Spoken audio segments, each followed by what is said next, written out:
And so you have to watch it. So what do? Well, we make sure when we're pricing things, we're locking in. We're actually holding firm on our 30-day estimates now. Is that if you come back to me on day 35, I'm gonna have to relook at everything because I don't know. Yeah, you told me that when you quoted my deck. I And know. I think that's fair because people hold on to those estimates for 6 months or a year and they expect you to honor it. I just had a guy, here we are, laying this down in March of 2025 at a guy. I looked at his deck starting in September of last year, and he asked me if I could honor that September pricing. And I'm like, I have no idea. I said, if you really want to do this, you just have to understand I'm fair with you. There's a reason you came back to me, is that you know who I am, you know who I'm about, but I'm pretty sure I'm gonna have to charge you more because the price has gone up. So it's a great nugget for people is, 30 days on your estimate. Welcome to the Small Business Safari, where I help guide you to avoid those traps, pitfalls, and dangers that lurk when navigating the wild world of small business ownership. I'll share those gold nuggets of information and invite guests to help accelerate your ascent to that mountaintop of success. It's a jungle out there, and I want to help you traverse through the levels of owning your own business that can get you bogged down and distract you from hitting your own personal and professional goals. So strap in, adventure team, and let's take a ride through the safari and get you to the mountaintop.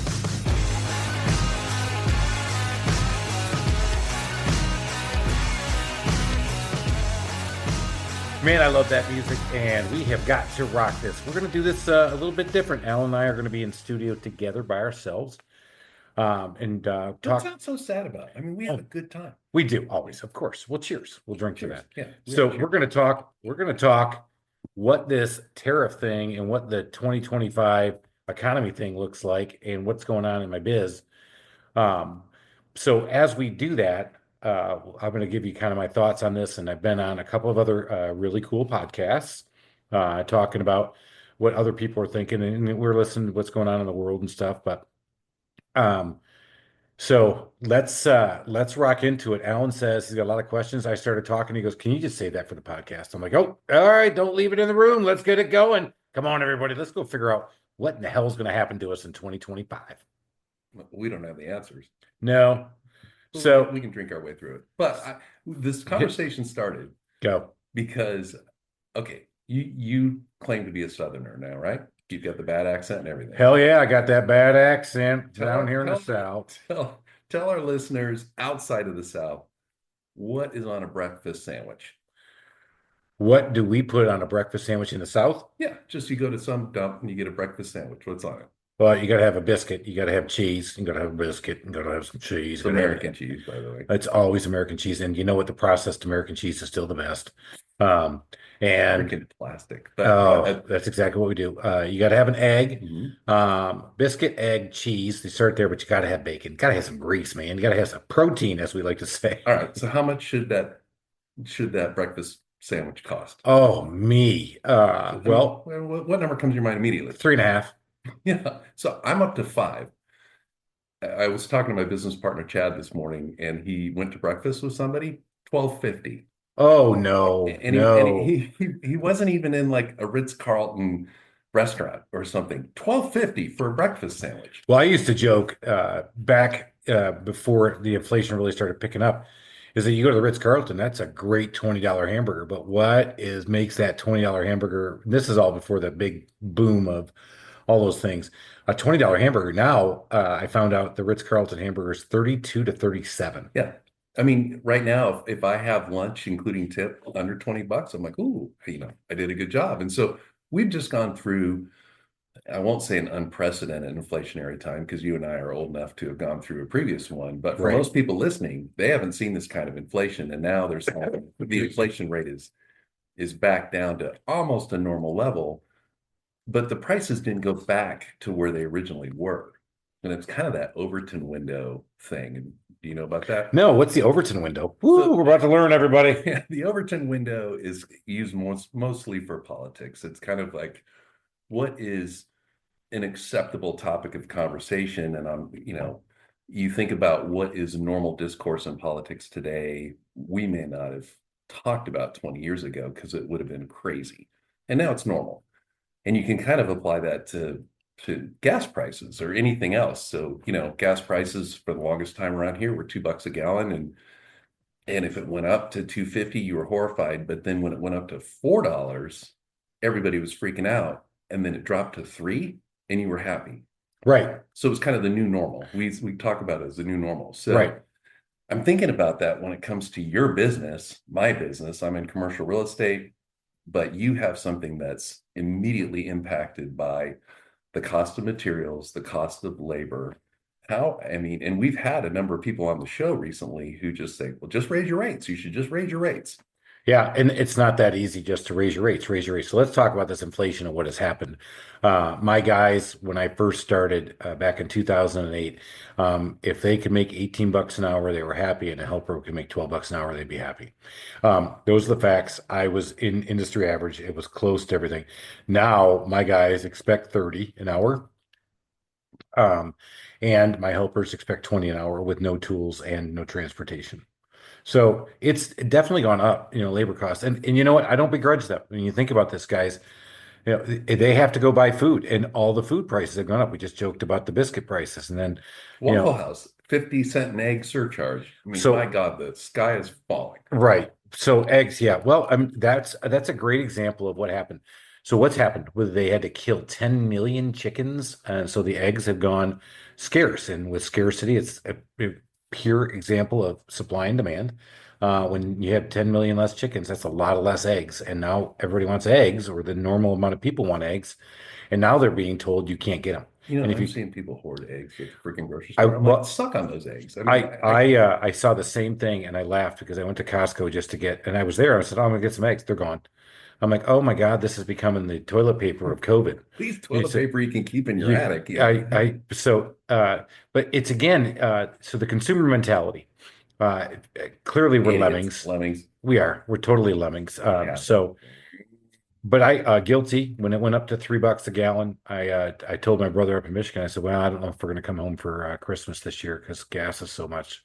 He said, "So 50 cents more a gallon is stopping you from coming to Michigan?" Right. He goes, Maybe you need to get a new job, buddy." I was like, "Oh, that's a good point." So, but I had that mentality. I followed it, and people are doing the same thing. I used to rip on boomers who used to back in the day do it themselves and would go when Home Depot wasn't even a Home Depot. They would go to Ace and get their stuff and take the 5, 6 trips, and they would do everything at their house themselves. And they'll sit there and they'll tell you, I used to be able to do this for $18. I'm like, no, you didn't really. You spent all weekend, and you didn't really just spend $18 because you forgot the 4 tools you had to buy to be able to do this. Right. So, I think everybody has a perception of where the prices ought to be, and I'm guilty of this. So, how do you handle the inflationary pressures is hard. And I will tell you, um, Are your margins the same as they were 2 years ago? so my margins actually improved in 24 over 23 because we did react to it and we did raise our rates. I had to. So I have raised my rates, and I And think did they're. you just arbitrarily go X%, or did you actually think about it? Oh, I had to think about it a lot because I wanted to figure out what would somebody, and we've had John Ray on, and John, great guest, talking about the value generosity mindset and Mhm. how to price yourself. You prove the value, you can get the price. And so I think we proved the value now of what we do. We talk about that a lot over the podcast. Is that when you first start, are you really a value play? I mean, do you really know what you're doing, especially as a handyman working all around the house? But now I think in our world for what we're doing. Yes. So I raised my rates, my profit margins went up. However, the things that also happened is materials did start to come down because remember in 2020, not so long ago, 5 years ago, when COVID hit, all of our material prices went way up because of scarcity and again, hoarding and demand and everything else going on. So the example I'll use that makes, I think, the most sense to me is if you go get a 16-foot pressure treated deck board from a big box store. When I first started in '08, it was $8 for 16 feet. So that's, do the math, 50 cents a foot. Go to 2012, 13, 14, right in there, it got up to just around 80 cents, 90 cents a foot. It was, you could buy a board. When COVID hit, a 16-foot board, which I told you started at 8, got up to 12, was $13, went up to Oh, good $32, Lord. right? So has it come back? It has. It came back though to $16 for a 16-foot. And So you were happy about that. I am thrilled that The we finally got, Overton window on deck boards, yeah. So it moved. it did. Yeah. Yeah. So I'm, excuse me, I'm there. So now the other thing we're living through is you didn't bring it up, but I will. Donald Trump's now in office and he is threatening tariffs. So what did I do? Well, I did what I call, and I've heard that told to me before, the three phases of truth. First, I vehemently denied it. No, not gonna. What do Tariffs you are think? not going to raise my rates. Chris, Oh, are tariffs going to hit your well, how much materials? of your material comes from overseas? So again, pressure treated boards, you think they all come from the South, but Canadian lumber mills also provide materials for Huh. us as well. We used to be friends with Canada. So three phases of truth. I messed it up. First, you ignore it. No, not going to happen. Trump's just being Trump. He's just bullying guys, doing his own thing. Da da da da da. It's a negotiating Yeah. tactic. And then I had somebody say, no, these tariffs are going to raise your rates. And, you're being all conservative. And I know you're a Trumper. And it got all political. I'm like, whoa, whoa, whoa, dude, this is not political. I can give two craps when it comes to my business about who's in office when I'm working. I said, because I got business to do. And I've been through all the administrations and I've been able to survive and thrive through all of them. So I don't care um, when it comes to my business. What I will tell you though is that so I vehemently denied it. Man, I got in an argument with the guy. And then I've now had to accept it as intuitively obvious. Yes, tariffs are going to raise the rates. Now, hang on. Are the tariffs actually going to be enacted? I don't know. Are they going to be pulled back? I don't know. Do I think they'll ever go in personally? No. But do I think people are going to raise the rates because of the threat of tariffs? Mhm. Yep. Yes. So guess what? It's intuitively obvious. And yeah, we're going to go through a more of a material hike. And so I know things will, again, back to your, what was your fancy term? The Overton. Overton window. Yes. Thank you. So good. Um, is going back to it, I think we're going to see it up and then we're going to see it go back down. And I do think eventually things will get figured out. Hopefully a lot of the the world discord will go away, hopefully very shortly, and we'll start to get back into more normal. Because believe it or not, before the Ukrainian war, people didn't know this, but a lot of our cabinets actually came from Ukraine. Yeah, the birch plywood. hmm We would ship it over there. They would make it and bring it and send it back to us. Crazy. So, It's still struggling. so figuring how? out that that's more cost effective.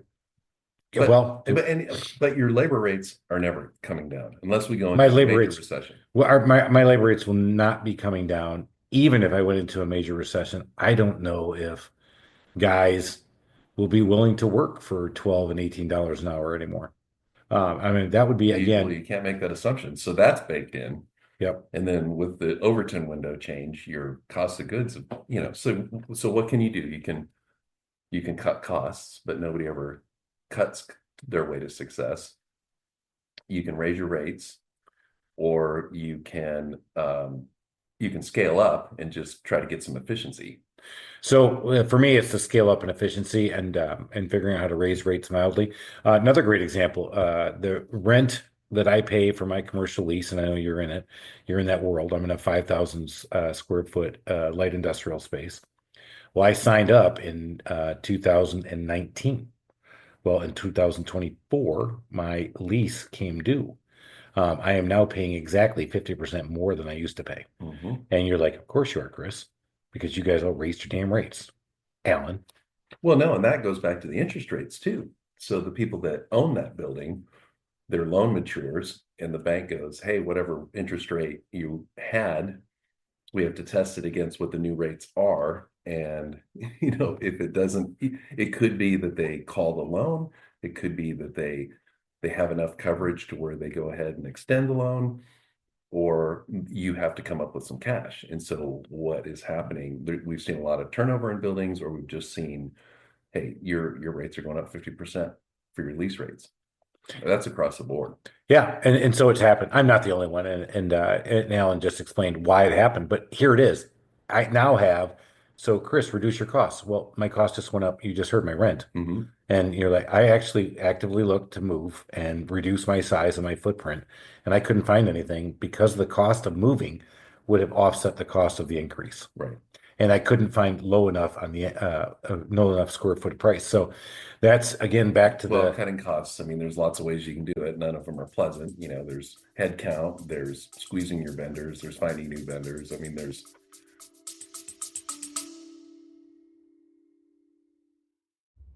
Do you have what it takes to start your own business? Are you tired of the 9 to 5 corporate job and ready to make that leap into entrepreneurship? Then you need to check out From the Zoo to the Wild, the new book by successful entrepreneur Chris Lalamia. This book is a unique perspective on the journey into the wild world of home services and delivering excellence in service while working in customers' homes.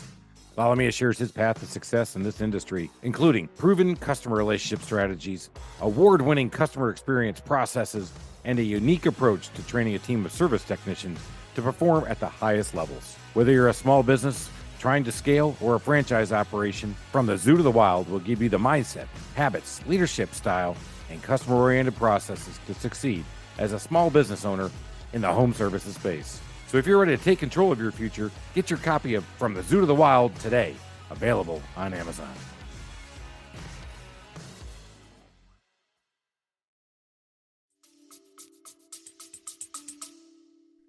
Well, you hit on one thing. You said, well, how can you use technology to help you with this? Did I say You did. Well, you said it before we got in. that? I was gonna say, wow, You reading gave my mind. no, you said it before we got on the podcast. You're right. And you asked me that, and it stuck with me. How can I use technology right now? I'll give you an example. All of our suppliers. So to back up, in COVID, I used to get a supplier increase notification annually. Hmm. Annually. After COVID, it went monthly. Really? They were changing their pricing monthly. And if you ever shop at Depot, which I do a lot, they did a really good job of updating their app so you can see exactly who has something in stock and how much it's going to cost. And they were updating that thing, allegedly, I'd heard daily. Hmm. So I don't know about that. I can't prove that. So you can take that to the bank. Home Depot did it daily. No, but they updated and went up and down, up and down, up and down. And so you have to watch it. So what do we do? Well, we make sure when we're pricing things, we're locking in. We're actually holding firm on our 30-day estimates now. Is that if you come back to me on day 35, I'm gonna have to relook at everything because I don't know. Yeah, you told me that when you quoted my deck. I And, know. and I think that's fair because people hold on to those estimates for 6 months or a year and they expect you to honor it. I just had a guy, here we are, laying this down in March of 2025. Had a guy, I looked at his deck starting in September of last year, and he asked me if I could honor that September pricing. And I'm like, I have no idea. I said, if you really want to do this, you just have to understand I'm fair with you. There's a reason you came back to me, is that you know who I am, you know who I'm about, but I'm pretty sure I'm gonna have to charge you more because the price has gone up. So it's a great nugget for people is, 30 days on your estimate, right? Put that 30-day out there. It used to be for a nudge and a sale, but now it's truly for price conditioning and price holding. Back to your other point, how can I use AI in my world to help me with technology? I had four ladies in the office answering the phones. I actually now am down to three. We had some attrition, but we found some synergy with our phone answering Is system. attrition code for whacking? No, she quit. Oh, okay. Yeah. So, and that was a good thing because we also found out she wasn't doing shit. Well, that's that. She was on her phone the whole Talk time. about efficiency. So 3 people But instead of 4. yeah, now it's not because I have AI people answering the phones. It's that I've had people using AI in my office to help answer questions, and we've actually built a database in our own database, big word, but information sharing on what we do and what we can't do, and how much pricing is typically based on pictures. So when we see those pictures, they'll be able to price them better out of the office. So how Um, does that work? Sorry. I mean, so Yeah. somebody sends an email or is this a phone call or what is it? So you call the office. You're definitely still talking to a human being when you talk to us, and we're going to say we need pictures because I don't know what your house looks like. You know what your house looks like. I don't. I need to see what I'm going into. So send me some pictures, and they actually with one push of a button now send a text message while they're on the phone with the customer. Sends a text message to their cell phone saying, "Here's where I want you to send the pictures back to." We get the pictures back while they're there. Then they can go look at what we charge typically for items, all in our database that we built. Again, big word. And that's just the first step to how we're using technology to help us price quicker and have them answer the questions on the phone and convert more sales. And so at that point well, actually, didn't you say you're actually closing deals over the phone now? Oh yeah, a lot more, way more than I have. I don't have a percentage on it yet because we switched software last year. And I lost some of my data, but what I do now I have is better tracking. And I will tell you, I know where all the calls are coming from. I know how long they're on the phones. I know what was the outcome of the call. So that has been really helpful and it given me a lot of insight into my business. And another reason I think when I say we went from 4 to 3, probably not technology, but really it was technology because I was able to see that and we You figured didn't out feel that like you needed to replace them. no, I don't think we will unless we blow up. I think this year is going to be nice, steady growth, and I think we'll be able to keep up with it. So it had to have been a scary thing to trust somebody quoting over the phone because you know how it goes. You get in there and it's a completely different animal. So we've trained them on how to do that because with pictures, it's hard, and we do the it depends. A lot of home service companies have gone to flat rate pricing. And so if you go to HVAC, electric, and plumbing, it's one call.